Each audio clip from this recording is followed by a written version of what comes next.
தஞ்சாவூர் மாவட்டம் திருக்காட்டுப்பள்ளி அருகே அமைந்துள்ள புனிதமான பூண்டிமாதா பேராலயம்.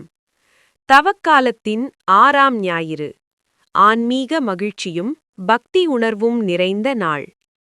இயேசு கிறிஸ்து எருசலேம் நகருக்கு வருகை தந்தபோது மக்கள் குருத்தோலை ஏந்தி வரவேற்றதை நினைவுகூரும் வகையில் இங்கு குருத்தோலை பவனி சிறப்பாக நடைபெற்றது.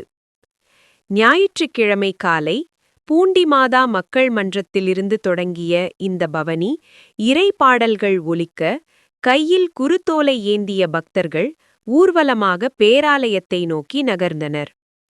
இந்த புனித நிகழ்வில் பேராலய அதிபர் சாம்சன், துணை அதிபர் ரூபன் அந்தோணிராஜ், தியான மைய இயக்குனர் ஆல்பர்ட் சேவியர், உதவி தந்தைகள் அருண் லாரன்ஸ், செல்வகுமார், ஆன்மீக தந்தை ஜோசப் உள்ளிட்டோர் பக்தர்களுடன் கலந்து கொண்டனர்.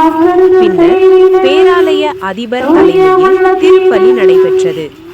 இந்த திருப்பலியில் ஏராளமான கத்தோலிக்க கிறிஸ்தவர்கள்